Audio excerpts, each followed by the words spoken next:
Hello à tous et bienvenue sur le podcast du Cappuccino et des livres. Le temps d'un cappuccino, nous allons parler de livres et d'écriture, mais pas que. Je suis Jess Angel, j'aime autant lire des histoires qu'en raconter et j'avais envie de partager avec vous tout mon univers.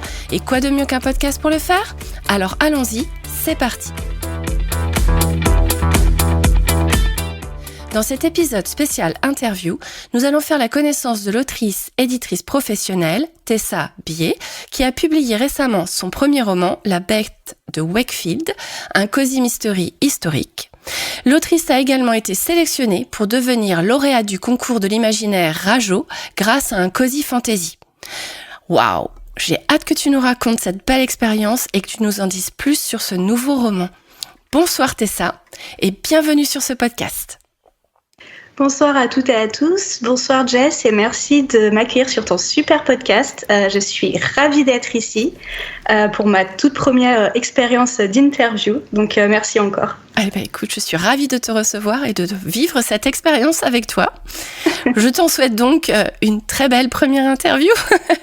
Merci. Allez, on va commencer par savoir qui tu es. Eh bien, comme tu l'as très bien dit, je suis Tessa. Et donc, je vis des livres, si je puis dire, car je suis autrice, mais également éditrice. Donc, j'ai été formée aux éditions IBI, qui est une petite maison qui prône l'inclusivité, également aux éditions Agulot et plus récemment aux éditions Prisma, avant de me diriger vers l'édition plus scientifique. D'accord. Et donc, en janvier, je commence des prestations d'éditrice indépendante. Ça y est, je me lance. Wow. Et donc, à partir de janvier 2025, je compte vivre totalement des livres en me consacrant un peu plus à mes projets d'écriture et aussi d'édition. D'accord. Donc, c'est le parcours que tu as eu pour arriver jusque-là. Tu as toujours su que tu voulais être éditrice et autrice ou est-ce que tu as eu un questionnement avant ? Alors, avant, j'étais en licence de langue étrangère appliquée. Donc, j'ai fait 3 ans de chinois. J'ai beaucoup voyagé, j'ai parcouru l'Europe, j'ai vécu en Allemagne, j'ai beaucoup déménagé, donc voilà. Et c'est vraiment à la période du Covid, en fait, où j'ai eu une réflexion sur qu'est-ce que je voulais faire, qu'est-ce qui me rendait heureuse.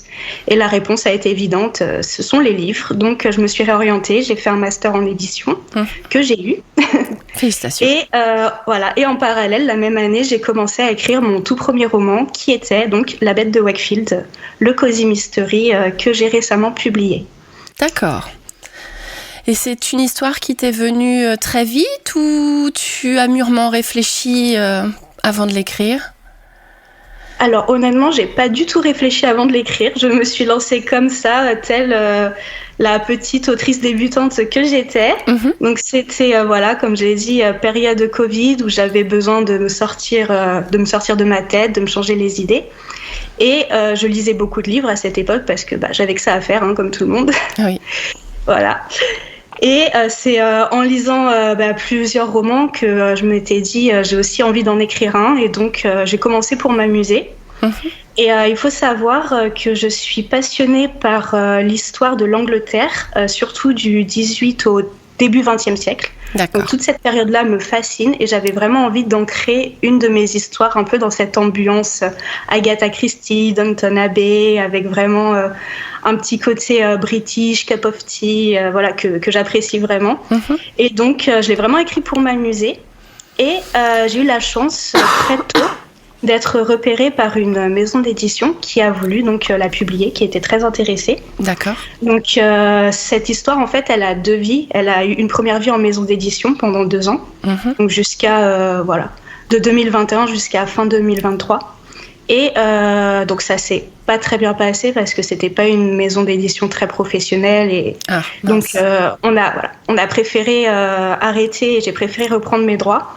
Et en parallèle donc j'ai commencé mes études en édition.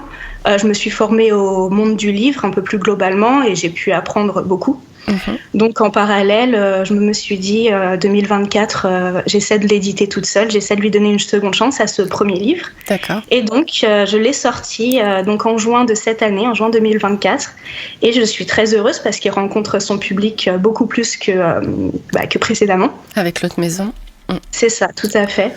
Et donc voilà, je lui redonne une seconde chance et ça me fait très plaisir de le voir dans les foyers de mes petits lecteurs et lectrices. J'imagine. Et si justement tu devais nous raconter brièvement, en pitch, l'histoire de ton roman pour nous donner envie de le découvrir? Ah, l'exercice du pitch. Eh oui. Alors, pour faire simple, on est en 1905, on est dans un petit village anglais et Lady Lucrèce a disparu. Du coup, on envoie Peter, c'est un détective, mais un détective très nul, pour essayer de résoudre l'affaire, en se disant que bon, c'est une affaire facile, c'est dans un petit village, il va y arriver vite, et comme ça, voilà, il va prendre un peu confiance en lui. Sauf que Peter, il est vraiment nul. Vraiment, vraiment. Alors, il galère, et en plus, il est dans un petit village, il y a personne qui le connaît, il connaît personne, les gens sont un peu méfiants, et donc il fait son enquête, et là, il découvre que, en fait, c'est peut-être la bête de Wakefield, la sombre bête qui vit dans la forêt, qui a kidnappé Lady Lucrèce. D'accord. Et donc de là, il va essayer de découvrir ce qui se passe dans ce petit village où les secrets sont un peu trop bien gardés. D'accord, voilà. Donc il y a un petit soupçon de fantastique. Peut-être, peut-être pas. Il faudra le lire pour le tu as bien pitché, hein. Merci. Comment tu t'en as inspiré? Alors, tu nous as dit l'époque Regency, je crois que c'est ce qu'on appelle entre le fin 18e, 19e, etc. Qu'est-ce qui t'a inspiré toute cette histoire? Sur quoi comment te sont venues tes idées? Sur quoi tu t'es basé? Et comment tu t'es lancé du coup avec ces éléments-là? Alors, en tout premier lieu, ça devait pas être une histoire qui se basait en Angleterre ou à cette période. C'était une histoire un peu plus contemporaine. Et en fait, j'ai lu un des Joël Dicker. Je ne saurais plus dire lequel. Je crois que c'est l'affaire Harry Kéber. D'accord. Et je trouvais que la manière dont il arrive à ficeler ces différentes intrigues était impressionnante. Et j'avais envie de faire un petit roman comme ça, où il y a plein de mystères, plein de secrets enfouis qui se chevauchent les uns aux autres et qui font un gros micmac qu'on a plaisir à démêler. Donc j'avais vraiment envie de créer un nœud scénaristique pour bien prendre la tête à mes lecteurs et mes lectrices. Voilà, je suis comme ça. Et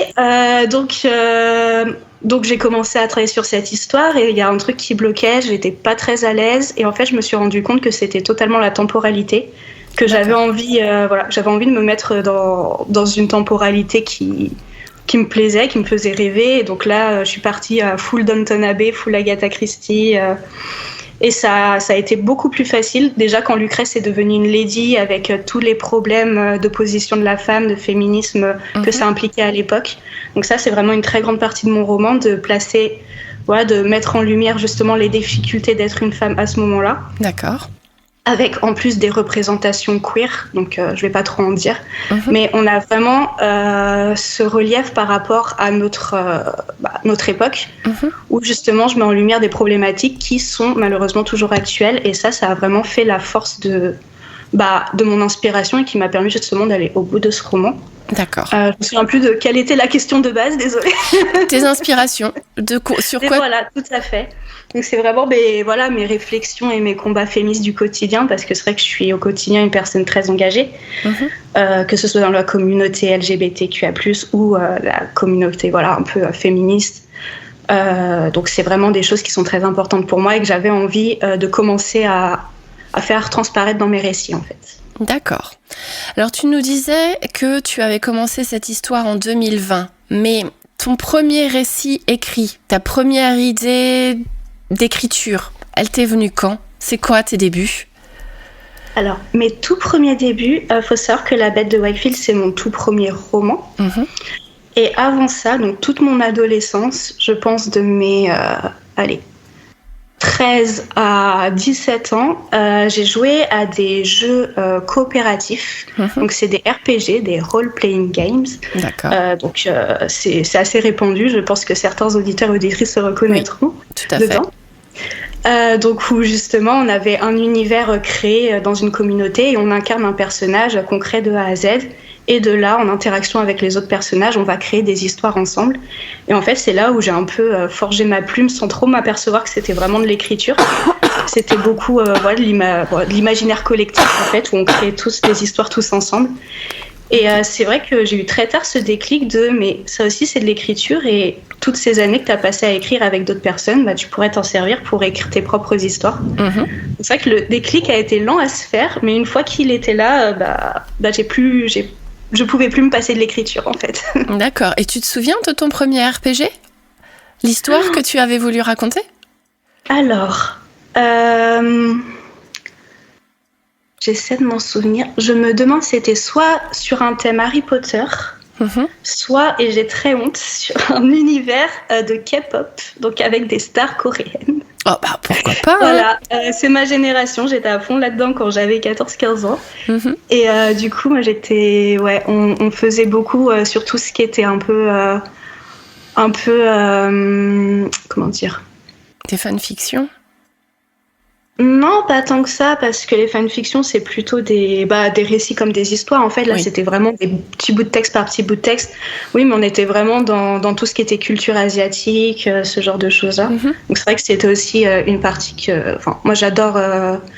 J'avais vraiment aimé tout ce qui est culture coréenne, chinoise, japonaise. C'est pour ça que j'ai fini en licence de chinois. C'est que c'est vraiment... voilà. C'est vraiment des mœurs qui m'intéressaient énormément à cette époque. Et donc, je pense que c'était là mes premiers. Mais je ne saurais pas dire exactement quel personnage pour quelle histoire. Là, ça remonte à trop loin. Ok, ça marche. Peut-être qu'un jour, tu nous écriras une belle histoire sur la Chine antique ou... Ah, peut-être. Sur, oui, peut-être sur une Chine épique ou un Japon médiéval. Tu nous diras. Et maintenant, si tu pouvais nous parler de ce concours organisé par les éditions Rajo, tu peux nous en dire un petit peu plus pour qu'on sache ce que c'est, s'il te plaît ? Oui, bien sûr. Alors, donc les éditions Rajo, c'est une maison d'édition pour la jeunesse, young adulte, et qui s'ouvre bientôt aux new adultes. Et donc c'est une maison d'édition assez importante en France. Et tous les ans, en collaboration avec Babelio, ils organisent un concours d'écriture qui permet aux auteurs et aux autrices d'envoyer un synopsis de projet, plus un premier chapitre. Et donc, si ça colle assez bien avec ce qu'ils cherchent, leur ligne éditoriale, ils peuvent sélectionner plusieurs lauréats et lauréates pour rencontrer les éditeurs et éditrices de leur maison et avoir une masterclass d'un de leurs auteurs ou autrices parrain ou marraine. Voilà. Donc cette année, l'autrice marraine, c'était Manon Fargeton. Donc on a pu rencontrer avec 19 autres lauréates Manon pendant toute une après-midi dans les locaux de Babelio, où elle nous a fait des retours sur des petits tips d'écriture, des petits conseils de ce qu'il faut faire, ce qu'il ne faut pas faire et tout, en prenant nos textes en exemple. Donc c'était assez rigolo de corriger nos textes en live. Ah oui, effectivement. Mais toujours dans l'humour et la bienveillance, donc c'était génial. Et après, on a pu discuter avec elle tout l'après-midi, lui poser toutes les questions qui nous venaient. Et donc, en parallèle, on a tous eu le droit à 20 minutes, une demi-heure avec un ou une éditrice de la maison pour avoir un retour détaillé sur notre projet, pour nous dire si notre projet il était viable en maison d'édition, si le projet les intéressait ou pas, les points forts, mais aussi les points faibles, nous donner vraiment une direction assez professionnelle pour notre projet. D'accord. Donc, c'était vraiment très, très formateur. Oui, je pense que oui, ouais. Ouais, c'était incroyable. Et du coup, moi, ça m'a vraiment boosté pour écrire ce cosy fantasy que j'ai proposé. Donc, sans trop en dire, c'est vraiment une histoire vraiment chaleureuse, cocoon, avec des petites sorcières, du thé, une ambiance automnale. Donc, ça va être vraiment, c'est un délice de l'écrire. Là, j'y suis depuis début décembre et je m'amuse, je me régale. Donc, j'ai vraiment hâte de pouvoir en parler davantage. D'accord. Voilà. Et donc, à terme, lorsqu'on aura fini notre projet, on aura la possibilité de le soumettre à Rajo, qui nous donnera une réponse rapide sur leur intérêt ou non.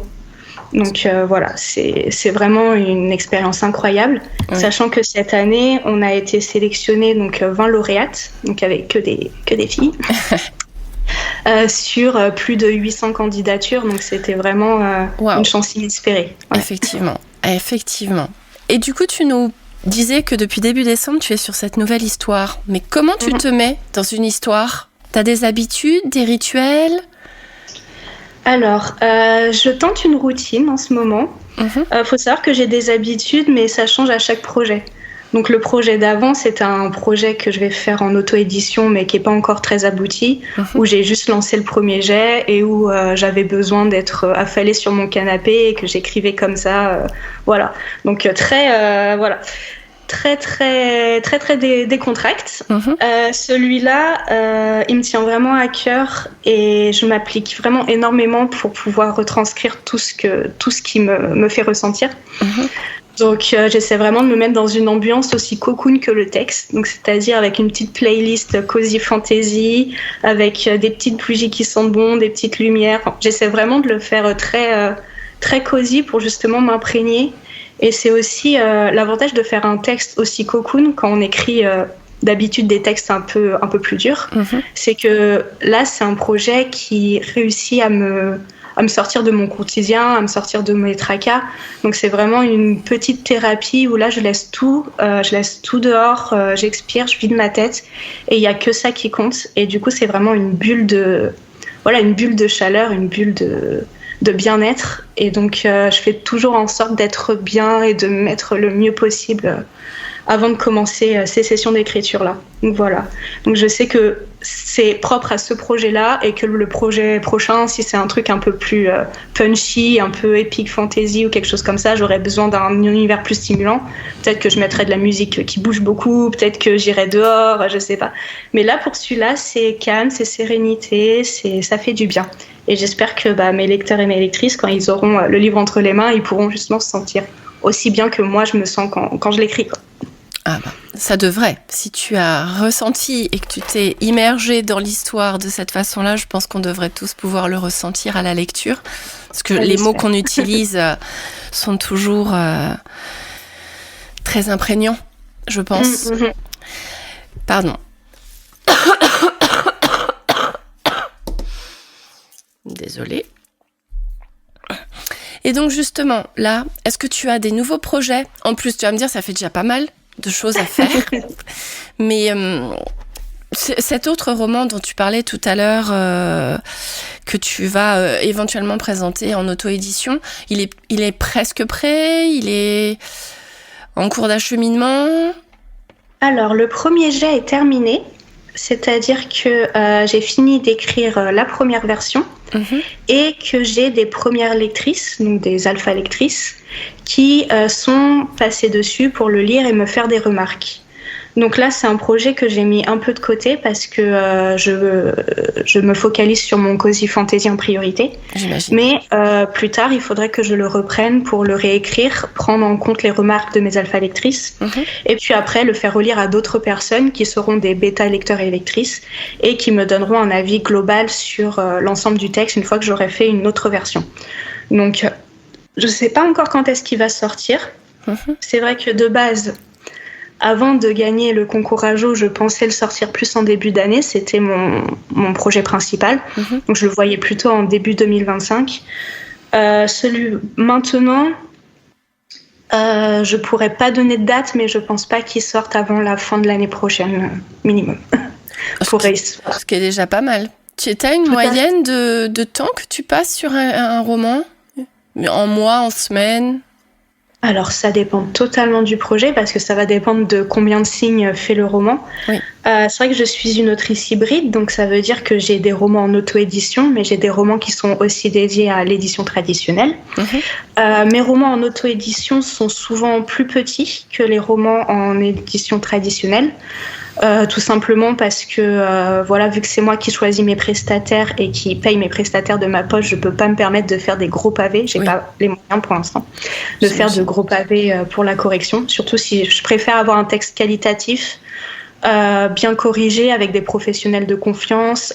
Plus tard, quand j'aurai un peu plus d'argent, pouvoir prendre un illustrateur ou une illustratrice qui fait quelque chose de professionnel. Voilà. Donc pour pouvoir payer tous ces acteurs autour de moi, je préfère faire des plus petits textes. Donc des petits textes comme ça qui font entre 300 et 400 000 signes. Ça fait environ 60 à 70 000 mots, je pense. À vue de nez. Oui. Je suis très nulle en maths. Là, ça peut me prendre 1 mois et demi pour le premier jet, je pense, quand je suis en forme.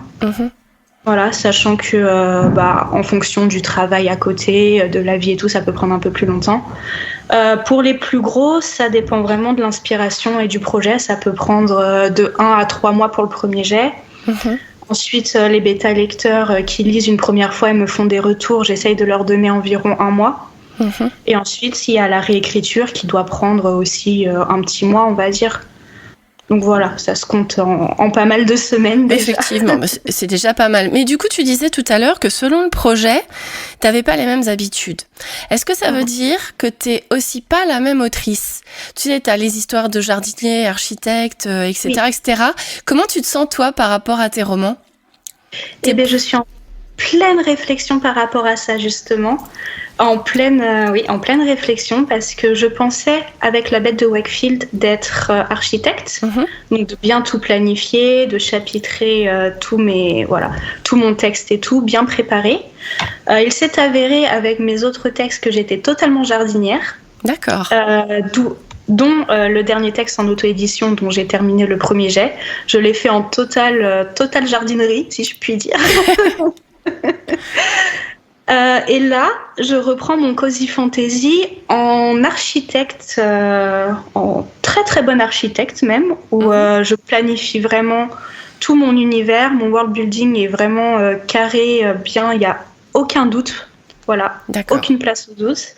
J'ai utilisé des Excel, des tableurs pour faire mes chapitrages, mes actes et tout. Effectivement. Donc c'est la première fois, je pense, que je planifie autant. Et c'est vrai que je peux pas dire que je suis jardinière, je peux pas dire que je suis architecte, je peux juste dire ce projet-là sera jardinier, ce projet-là ne le sera pas. Et je suis avec, voilà. Je fais ce que je peux avec le projet qui vient et j'essaie de faire au mieux pour lui et de ce dont il a besoin, parce que chaque projet a des besoins différents au final. Oui. Et voilà, donc je ne sais pas le prochain, je ne sais pas du tout comment je vais le faire et ce sera la surprise quand je vais m'y mettre. Donc voilà. C'est déjà pas mal. Tout à fait. Alors là, on sait que tu as sorti La Bête de Wakefield. Mais est-ce que tu as prévu des salons, des séances de dédicaces ? Oui, tout à fait. Alors, pour 2025, je serai au Salon du Livre de Rouen le 22 mars. Ensuite, le 17 mai, je serai au Salon du Livre indépendant de Montpellier. D'accord. Et pour l'été, je serai le mi-août, je crois que c'était le 12, ce sera reconfirmé au Salon du Livre de Belle-Île-en-Mer. Donc voilà, pour l'instant, j'ai 3 salons de prévus, en sachant qu'il est très possible que j'en programme d'autres au fur et à mesure de l'année. Est-ce que tu as un souvenir de ton premier salon, ta première dédicace en tant qu'autrice ? Alors, ma toute première dédicace, c'était pas mon premier salon, c'était ma première lecture publique. D'accord. Donc c'était en juillet de cet été, donc juillet 2024. Et je suis allée dans les Deux-Sèvres, près de Niort, dans un petit village dont le nom m'échappe, pour lire au milieu d'un champ de ferme décoré de jolis stands, de petites guirlandes, de petits sofas pour que tout le monde s'assoie. Donc je suis venue lire les premiers chapitres de La Bête de Wakefield aux habitants pour une soirée d'été à la bougie. Et c'était magnifique, c'était génial. Il y avait des personnes de tous les âges. Donc on avait des personnes âgées, on avait des adolescents, on avait de tout qui sont venus écouter. Et ça a bien plu parce que ça faisait vraiment histoire au coin du feu. Et j'ai adoré cette expérience. Donc moi qui suis un peu timide de nature, c'est vrai que j'avais un peu peur de lire devant cette centaine de personnes qui étaient venues exprès pour moi. Mais ça s'est super bien passé. Tout le monde a été d'une bienveillance extraordinaire. Et donc j'ai pu faire quelques petites dédicaces et ça m'a fait vraiment plaisir. Et j'ai ce souvenir de ce couple de personnes âgées qui sont venues et qui m'ont fait dédicacer mon livre pour leur petite fille, qui doit avoir, je sais pas, entre 15 et 16 ans, et qui écrit aussi. Ils voulaient lui faire un cadeau pour son anniversaire. D'accord. Ils étaient vraiment contents de voir une jeune fille, voilà, comme leur petite fille, qui écrit, qui vend ses livres et tout. Et c'était vraiment un échange super chaleureux et ça m'a fait beaucoup plaisir. Ah, j'imagine, ouais. Ça devait être fort en émotion. Tout à fait, oui. Maintenant, si on passait au conseil, un conseil de lecture, un conseil d'écriture, ou les deux, comme tu veux, qu'est-ce que tu pourrais nous partager ? Alors, je donne jamais de conseils d'écriture parce que je ne me sens pas légitime de le faire, tout simplement. Je suis encore une jeune autrice, je suis une jeune éditrice, donc j'ai encore beaucoup à apprendre. Et je pense que l'écriture, c'est tellement propre à chacun et que voilà, tous les conseils qu'on voit autour de nous, ça peut des fois déstabiliser, ça peut des fois faire un peu peur. Donc c'est vrai que moi, je donne pas de conseils, je dis juste qu'il faut y aller à fond, faut pas s'arrêter, faut être passionné et aller jusqu'au bout de ses projets. Donc ça, c'est la seule chose que je dirais. Sinon, récemment, il y a un compte Instagram qui est aussi sur TikTok que je suis, d'une autre éditrice indépendante qui, elle, a beaucoup plus de bouteilles que moi. C'est pour ça que je me permets de la conseiller. Donc, son compte, c'est Laura, donc éditrice indépendante de Lotalira Édition. D'accord. Donc, c'est une éditrice qui est super à suivre parce qu'elle donne des conseils édito, écriture, mais aussi lecture. Et elle donne pas mal son avis. Elle ouvre beaucoup à la discussion sur l'actualité littéraire. Donc, voilà. Moi, si je devais donner un petit conseil pour les lecteurs, lectrices, auteurs et autrices qui veulent s'abonner à un compte Instagram, ce serait celui-là, Lotalira Édition. D'accord. Je précise que ce n'est pas une collaboration commerciale et que je ne la connais pas personnellement. C'est juste moi qui suis fan, voilà. Tu as raison de partager ce qui te plaît, tout à fait. Tout à fait. Et pas de conseils de lecture ? Alors, en lecture, ma dernière lecture, c'était Camera Obscura de Maëlle Desarts. Et Maëlle Desarts, je l'adore parce qu'elle a un esprit tellement piquant et tellement drôle que tous ses livres, je les conseille de toute façon. On s'éclate. Et là, Camera Obscura, il m'a eu parce que Londres, époque victorienne, petite brume qui s'abat sur la ville, des morts qui reviennent à la vie, et c'est du young adulte, donc ça fait pas peur du tout. D'accord. Ça se lit en une traite, comme un bonbon, et en plus, l'objet livre est magnifique, on a un jaspage magnifique, une illustration de qualité. Moi, je l'ai adoré, et l'autrice, c'est vraiment un amour, d'une bienveillance et d'une gentillesse extrême. Donc, je ne peux que conseiller d'aller la suivre, que ce soit sur ce roman ou sur un autre, d'ailleurs, parce qu'elle écrit dans d'autres genres, évidemment. Donc, elle écrit aux éditions Rajo et aussi Slalom, je crois. Et encore une fois, ce n'est pas une collaboration commerciale. T'inquiète. Après, moi, je sais que je me suis acheté Camera Obscura. En novembre, je crois. Donc, il est dans ma palle mystère. Et l'autre livre que je m'étais acheté aussi, c'est le tome 1 d'Esther Parmentier. Oui, et justement, il est dans ma pile à lire aussi. J'ai une copine qui doit me le prêter. Et j'ai tellement hâte de le lire. Ça a l'air excellent. J'ai hâte aussi, parce que j'avoue que je l'ai acheté en février. J'attends toujours que le hasard le choisisse. On croise les doigts pour que Maëlle Desarts sorte de la pile à lire. J'aimerais bien, ouais. Ça me ferait plaisir.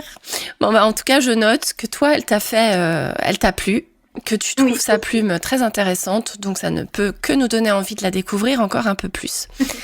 Si on devait te trouver quelque part, où est-ce qu'on pourrait te chercher ? Ou l'inverse, si on devait te chercher quelque part, où est-ce qu'on pourrait te trouver plutôt ?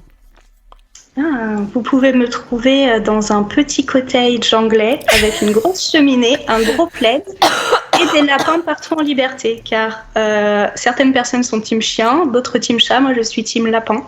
Okay. Voilà, donc gros bisous à Géraldine, ma lapine. Ça marche, on lui fait tous un gros bisou. Et sur les réseaux sociaux, où est-ce qu'on pourrait te trouver si on a besoin ? Alors, je suis sur Instagram principalement, sous le nom de Tessa Bié Auteur, tout simplement. J'ai affilié mon compte Thread aussi, au compte Instagram. Donc moi, je suis là. Je suis surtout sur Instagram. J'ai essayé TikTok, sous le même nom. Mon compte TikTok est assez aléatoire. Je pense que ça y est, je suis trop dépassée par la technologie pour m'en servir correctement. D'accord.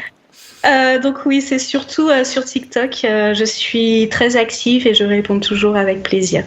Ok. Sur Instagram. Pas TikTok. Venez. Et pour ta partie professionnelle, est-ce que tu as un site internet d'éditrice ou là où tu mets en vente tes livres aussi? Ou pas du tout? Pour mes livres, pour l'instant, c'est sur Amazon seulement. J'essaie de trouver d'autres alternatives un peu plus qui me correspondent un peu mieux. Donc pour l'instant, c'est vrai que c'est encore en projet. Pour ma partie éditrice, j'ai un site web que peut-être je pourrais transmettre pour le mettre en description. Oui. Et sinon, qui est épinglé à mon profil Instagram, donc très facile à trouver. Ok. Voilà. Bon, il n'y a pas de souci alors. Est-ce que tu as envie de partager encore quelque chose avec nous? Ou est-ce que tu nous as tout raconté? Je pense que je me suis déjà beaucoup livrée. Ok. Je note. En tout cas, je te remercie beaucoup. Voilà, ce nouvel épisode de podcast est fini. J'espère que cela vous a intéressé et que vous avez passé un bon moment avec nous. Merci Tessa d'avoir été mon invitée. J'ai bien aimé les résumés et l'ambiance de tes livres. J'ai hâte de pouvoir les ajouter à ma palle, notamment l'histoire de sorcière, là, le Cozy Fantasy, ça me tente vachement bien. Merci à tous d'être restés jusqu'à la fin. Si cela vous a plu, n'hésitez pas à vous abonner pour avoir le prochain épisode dès sa sortie, à liker et à partager. Si vous le souhaitez, vous pouvez retrouver Tessa sur sa page Instagram @TessaBilletAuteur. Merci pour votre écoute et à très vite pour la suite.